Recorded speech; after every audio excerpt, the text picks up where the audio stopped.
Well, hello guys, welcome back to the channel, and today I bring you, as promised, the review of this week's fairy tale chapter 477 of its name, Transport, even though I have no idea what the relation is between the chapter in and on itself with the title, Transport. There's really nothing to do with transportation in this chapter, but it might have a relation that I'm not understanding because, well, English and sort of that thing. But my god, look at this cover, a color cover with Natsu on it. And now that I think of it, and after reading the chapter, it becomes obvious that, well, this is a kind of a earlier spoiler about what will happen in this chapter. And as obvious, you guys have already read the chapter, so you already know what happens in the chapter. Kind of forced, I believe, but still, it's pretty awesome. So let us begin with the chapter. We have again a scene of Lucian happy looking over Natsu's body. Well, not over Natsu's body, as in like he's dead and they're looking at his corpse. No, looking after him as he's sleeping, as he's resting. Happy still worried about him. And Luffy, oh my god. I have been thinking about One Piece now, about a theory of mine, and I just mistook Lucy name for Luffy. And Lucy believes that he will soon open his eyes again. Meanwhile, in the main hall of the guild, people are celebrating the defeat of yet another member of the Spriggan 12, this time the Maria, and there's only 7 Spriggan left. I say only as in like it's about half. One more and we'll be even, but I believe that a lot of water still has to run under the bridge before this arc ends. And I will get on that in another video. I plan on doing a video theory on the direction that the fairy tale story is taking and my opinions on that. I've been having some concerns about fairy tale story of late, but I will leave that for another video. Look for it probably next week. I make no promises, but I'm gonna have an Easter break next week, so I will most likely go on with that. But anyway, going back to the chapter, we see that Makarov and the First actually do not share the enthusiasm of the remaining members of the guild, because, as I said, even though they only have 7 Spring and 12 members left, they are still 7 members, and we do not know what strength do they have.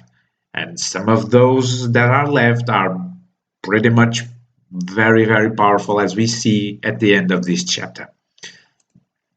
And Makarov notices that something is bothering the First, and it is actually the points that are marking the Springans, August, and that's his name, the guy that arrives now at the guild. I forgot his name. Oh, I will remember of it right now. Is Jacob Lexio? Yes, it's Jacob. The points that are marking him and August are actually stopped, but as we see now, Jacob appears before everyone in the guild. And that's where I thought, okay, enemies at the base. GG. Everyone's done, or not, but he just arrives and he starts with some talk of a elderly appreciation day that's supposed to be happening. And he also talks about August, and he apparently has a way to bypass the tracking magic that they are using, which is pretty scary. Imagine if he had done that from the start, which is, now that I think of it, it was very dumb. They could have masked their whole army and marched right into Fiore, and boom, annihilate all fairy tale in one fell swoop. Heck, if I was the ref, I would have done that and as soon as I could. Because if August can mask the presence of two people, then surely he could mask the presence of at least the Spriggan 12. They would be more than enough. Jacob, as we see in this chapter, was more than enough to at least put out of commission the entire fairy tale. Granted, he put out of commission the lesser members of fairy tale. He didn't put the higher members, but still, it is a terrifying power when you look at it, no matter how we look at it. Making everyone disappear in one fell swoop, it's no laughing matter.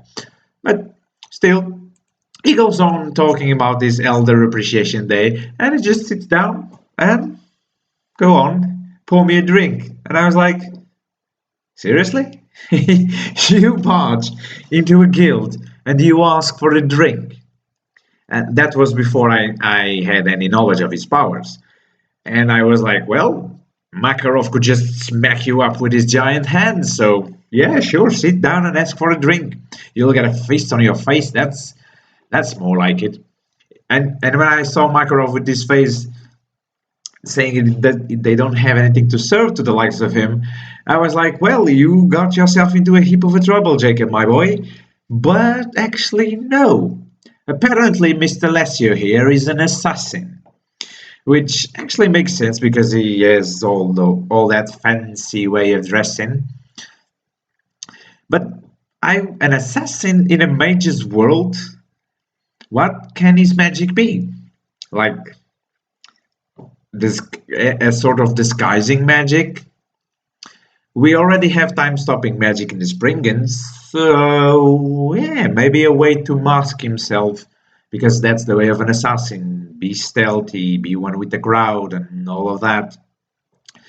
But no, apparently it doesn't care about hiding. It just appears in front of everyone and makes the corpses and all the witnesses disappear. And suddenly, he claps his hands, and a massive shockwave envelops the guild and I want to say the surrounding buildings, but it's not specified if anyone else in the surrounding buildings actually disappeared. So it's kind of not known. But what matters is everyone in the guild hall disappeared, except of course Mavis because she's a ghost. But Jacob notices that. He notices Mavis. He's able to hurt Mavis. That's the most terrifying thing. He is able to hurt her, even though she has no physical body in that state. But and even that, he realizes that she's very hard. She's luminous to us. She's what Zaref wants. And whilst harming um, her spiritual body, is able to harm her real body. The crystal in which she's enveloped actually cracks and she starts to bleed from her forehead. And I was like, oh god, Mavis is taking damage. This is serious.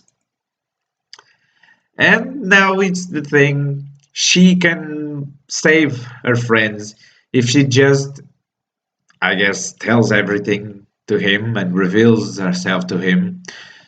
But here's the thing, is he telling the truth? Is he lying? He's probably lying. He's a bad guy. All bad guys lie. So we don't know. But suddenly, and to save the nation, we have yet again Miss Lucy Hardfilia kicking Jacob by the neck.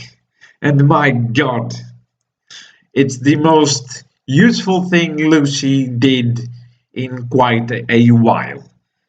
And it ends here. It does. Spoilers ahead, it ends here. Luffy's participation on this battle, for my distaste, ends with this kick. But yeah, now, okay, all fine and dandy. Lucy's fine and she kicked Jacob in the neck. But why didn't she disappear? She was in the guild. She was looking for Natsu. Has Natsu disappeared? Fear not, because she, Natsu, and the Happy were saved by none other than Horologium, He appears at every time that's necessary to save anyone. In those situations that everyone disappears, Lucy is the one that remains because of her hologium. If you remember back in Tartarus arc, I don't remember the actual situation, but it was when they activated that weird cube thing that was their guild, and then it actually changed and trapped everyone in a sort of a gooey stuff. Lucy was the only one that remained free. So Lucy always has these moments where she's the only one remaining and everyone expects something out of her. But they end up like me being sorely disappointed. But anyway, the point is she was saved by Orologium. She, Natsu, and Happy were saved, and they of course emerged naked from such an endeavor. And that's when they realize that something is happening in the guild. And they rush over there, and we know she kicks Jacob in the neck. But as I was thinking, even with Jacob saying that he will fight against Lucy, he even sends a knife out to her, and I was expecting, okay, now Lucy's gonna fight for real.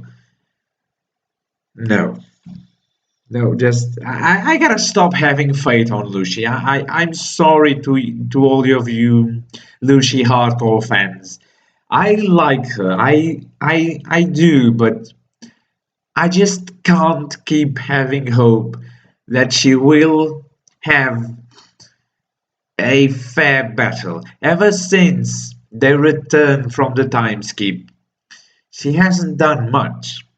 Yes, she has this new magic of dressing the spirits thing or whatever, and she supposedly gets more powerful. But we have yet to see her actually doing something. Because she fought against Brandish. I'm sorry if I'm talking nonsense, but I don't remember how the battle against Brandish actually went. Um, was it Aquarius that appeared? No.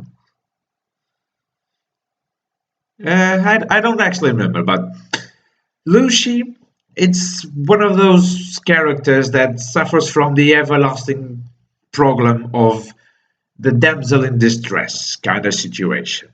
Fairy Tail is one of those mangas that has a lot, not a lot, but it has some strong female characters. We have Erza, that's just over the board. Mira Jane as well, over the board. But then we have Wendy, we have Juvia, who, despite their appearance, Wendy being a child and Juvia being a lovely nut job head, they actually do stuff.